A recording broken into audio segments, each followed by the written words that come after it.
Magandang hapon, Pilipinas. Narito ang latest sa dalawang bagyong minomonitor natin sa loob ng ating area of responsibility. So unahin po muna natin si Super Typhoon Pepito na as of our latest analysis, huling nakita siya sa layong 120 kilometers silangan huyan ng Virac, Catanduanes. So kung tutuusin, halos malapit na po ito sa kalupaan.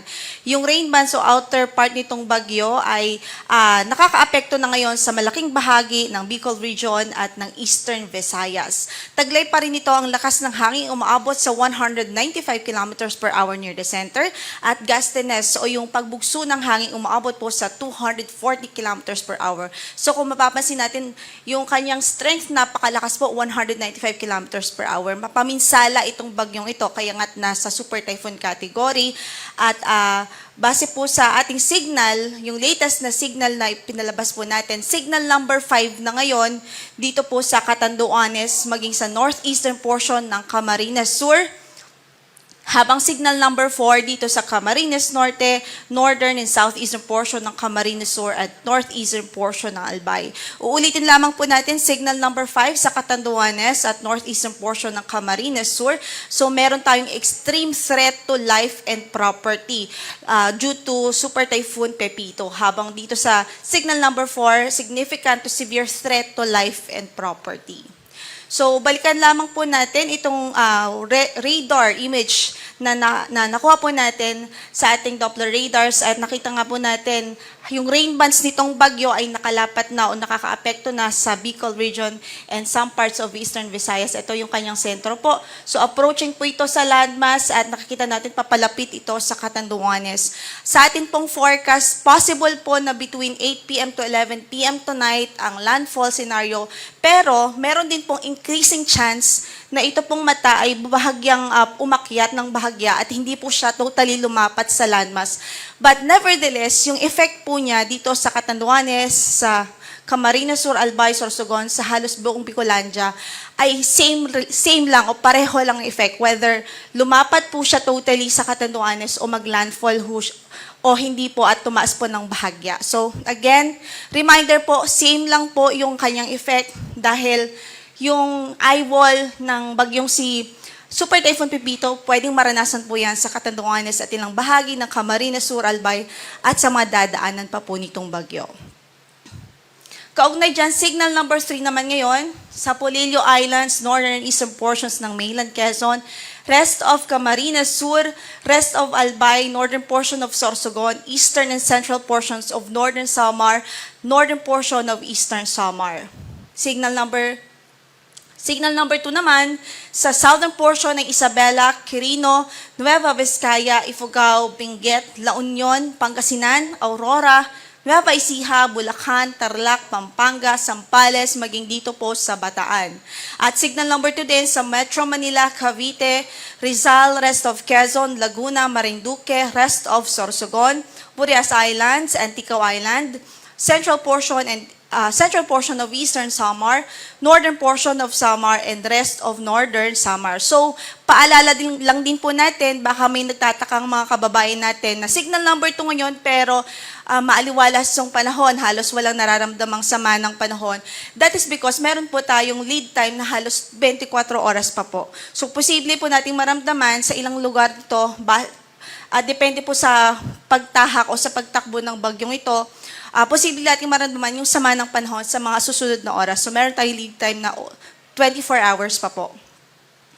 Then, signal number 1 naman sa mainland Cagayan, rest of Isabela, Apayao, Kalinga, Abra, Mountain Province, Ifugao, Benguet, Ilocos Norte, Ilocos Sur, Batangas, northern portion of Occidental Mindoro, kasama na ang Lubang Islands. Signal number 1 din sa northern portion ng Oriental Mindoro, Romblon, rest of Masbate, rest of Eastern Samar, rest of Samar, Biliran, northern and central portions ng Leyte, northeastern portion ng Southern Leyte, northernmost portion ng Cebu kasama na ang Bantayan Islands, northernmost portion ng Iloilo, northern portion ng Dinagat Islands. Then signal number 1 din po sa natitirang bahagi pa ng Eastern Samar, rest of Samar, Biliran, Biliran, northern and central portions of Leyte, northeastern portion of southern Leyte, northernmost portion of Cebu kasama ng Bantayan Islands, northernmost portion of Iloilo at northern portion ng Dinagat Islands. Okay, so sa track na ipinalabas po natin, again, halos consistent naman po yung kanyang track, especially yung cone of uncertainty natin. Lumiliit po siya as time goes by. Pero nakikita nga po natin sa cone of uncertainty, posibleng Catanduanes ang landfall area, or dito din po sa northern part ng Catanduanes, pwede din pong dumuan dyan ang sentro. So, nakikita natin na tatahakin po nito basically ang eastern section ng Bicol, and then eventually po by tomorrow ng hapon o gabi, pwede po itong maglandfall sa between Aurora and Quezon Province. At tuluyan po nitong tatahakin o magko-cross at magtatraverse sa landmass natin dito sa Central at sa Northern Luzon base sa ating latest track. So, ibig sabihin, itong lawak ng diametrong po ito, kapag tinignan po natin at sinundan po natin yung track, maapektuhan halos buong Southern Luzon sa mga susunod na oras, buong Southern Luzon including Metro Manila, Central Luzon, and some parts of Northern Luzon. Kaya meron po tayong pinapalabas na signal o tropical cyclone wind signal para meron po tayong reference kung ano po gaano kalakas ng hangin ang pwedeng maranasan po natin sa ating lugar. Samantala, narito naman ang ating rainfall forecast in the next 24 hours. So today hanggang bukas ng hapon, intense to torrential o yung tinatawag natin na matindi hanggang sa halos walang humpay na mga pagulan ang pwede pong maranasan dito sa Camarines Norte, Camarines Sur, Albay at Catanduanes. So ang range po niyan ngayon hanggang bukas ng hapon, pwedeng maranasan itong ganitong klaseng pagulan. Matindi hanggang sa halos walang humpay ng mga pagbuhos ng ulan dahil kay Super Typhoon Pepito. Samantala, heavy to intense naman ang pwedeng maranasan sa Sorsogon, Northern Samar, dito po sa Quezon Province. At moderate to heavy, dito po sa Masbate, Samar, Eastern Samar, Biliran, Leyte, Batangas, Marinduque, Cavite, Laguna, Rizal, Bulacan, at Bulacan po. Kasama po dyan at maging yung Aurora. So, moderate to heavy yung kanaptaman hanggang sa malakas na mga pag-ulan. Ngayon hanggang bukas ng hapon. And then bukas ng hapon hanggang Monday ng hapon o Lunes ng hapon, posible rin ang intense to torrential na mga pag-ulan. Dito po sa Aurora, Nueva Ecija, Quezon Province, Nueva Vizcaya, Pangasinan, Quirino, Benguet, at dito po sa Nueva Vizcaya, Benguet, Quirino, at sa Quezon, habang heavy to intense naman sa La Union, Tarlac, Zambales, Pampanga, Bulacan, Metro Manila, Bataan, Rizal, Cavite, Laguna. At kasama po dito sa heavy to intense ang Camarines Norte. Moderate to heavy naman po, posible pa rin sa Camarines Sur, Batangas, Marinduque, Isabela, Ifugao, Mountain Province, Ilocos Sur, Abra, Kalinga, at maging sa Cagayan. At para po sa mas detalyado na information regarding this, pinupost po natin yan sa ating social media accounts at maging sa website ng Pag-asa para po makita natin yung kumpleto na detalye tungkol po dito sa rainfall advisory po natin. So, again, paalala po natin, doble o triplang pag-iingat lalong-lalo na sa mga low-lying areas dahil posibleng-posible ang mga pagbaha, even yung mga pagguho ng lupa dahil sa tindi ng mga pag-ulan na pwedeng dala po nitong si Super Typhoon Pepito. Samantala, narito naman storm surge warning na ipinalabas ng Pag-asa. Ngayong 2:00 po ng hapon, so makikita nga po natin yung more than 3 meters na wave height ay pwede pong maranasan sa halos buong Catanduanes, sa eastern coast ng Camarines Sur, eastern coast ng Camarines Norte, at sa ilang coast pa po ng Albay at Camarines Sur. Maging dito po sa parting ito sa may Dinagat Islands, more than 3 meters, posible po yan.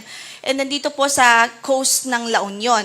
Habang yung 1 to 2 meters, posible po yan sa eastern coast ng Isabela, eastern coast ng Aurora, eastern coast ng Quezon, at dito sa southern coast po yan ng Calabarzon, dito sa may part ng Masbate, at sa northern and eastern coast ng Eastern Samar. Ito din pong storm surge warning, pinapalabas o pinopost at ina-upload din po natin yan sa ating social media sites at maging sa ating website para po sa mas detalyadong impormasyon.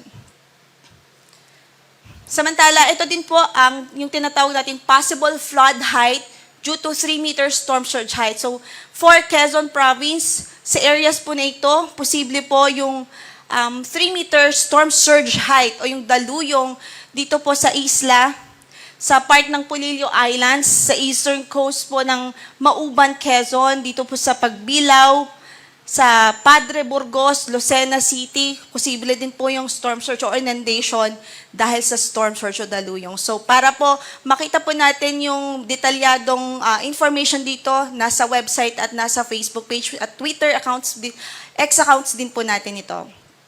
Yung Catanduanes, possible flood height due to 3-meter storm surge height ay dito din po sa Panganiban, dito po sa Viga, Gigmoto, Bato, at maging sa San Andres.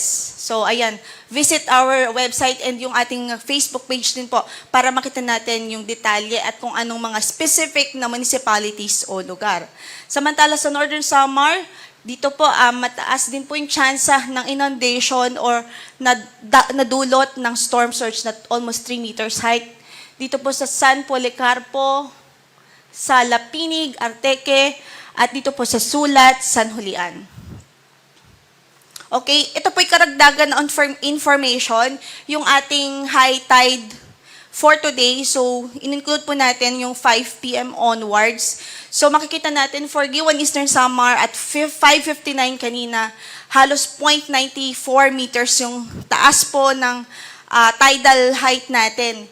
At sa Catbalogan Samar naman at 11:15 later on ay 1.92 meters. Sa San Jose Northern Samar sa 5:15 p.m. ay 1.35 meters. Sa Bulan, Sorsogon at 10:50 kanina or mamaya na gabi 1.51 meters. Sa Legazpi City, Albay 1.69 meters. Mamaya or ngayon po yan 5:28 kanina. Masbate City 10:46 p.m. later, 1.93 meters. Sa Jose Panganiban, Camarines Sur, 1.78 meters. Pasacao, Camarines Sur, 2.10 meters. At sa Vera, Catanduanes, 5:30 p.m., 1.65 meters. So ano po yung kahalagahan ng impormasyon na ito para po maintindihan natin na high tide po sa mga lugar na ito. So eastern coast po ito ng kung saan ay nakataas ang ating mga wind signals. So high tide na po siya Yes, high tide na po siya, tapos meron pa po tayong threat of storm surge. So may additional factor po ito kung bakit we're expecting yung mas mataas na alon at mas mataas na banta po ng storm surge sa mga lugar na ito. Okay, yung gale warning po natin, nakataas din dito sa Catanduanes, northern and eastern coast ng Camarines Sur, Camarines Norte, eastern coast of Quezon kasama ng Polillo Islands, northern Samar, Aurora, Isabela, eastern coast of Cagayan, eastern coast of eastern Samar, sa Albay, Sorsogon, Dicao at Burias Islands. Ibig sabihin, dahil napakadelikado po ng lagay ng karagatan sa mga lugar na ito, maalon hanggang sa napakaalon. Okay, update naman po dito sa isa pang bagyo na minomonitor din natin sa loob din po ng ating area of responsibility, si dating tropical storm Ophel, na ngayon po ay tropical depression na lamang. So humina na po ito. Huling nakita ito sa layong 195 kilometers northwest ng Itbay at Batanes. Taglay na po ngayon ang lakas ng hangin na umaabot sa 45 kilometers per hour near the center at gustiness po na 60 kilometers per hour. At kumikilos ito silangan, timog silangan. At base sa latest forecast na ipinalabas po ng Pag-asa, posible na po itong maglandfall sa southern portion ng Taiwan. And eventually ay malulusaw o magde-dissipate ito or hihina into a low pressure area sa mga susunod po na oras. So yan muna ang latest mula dito sa Pag-asa. Ang next bulletin po natin para kay Super Typhoon Pepito ay mamayang 8:00 po ng gabi. Maraming salamat.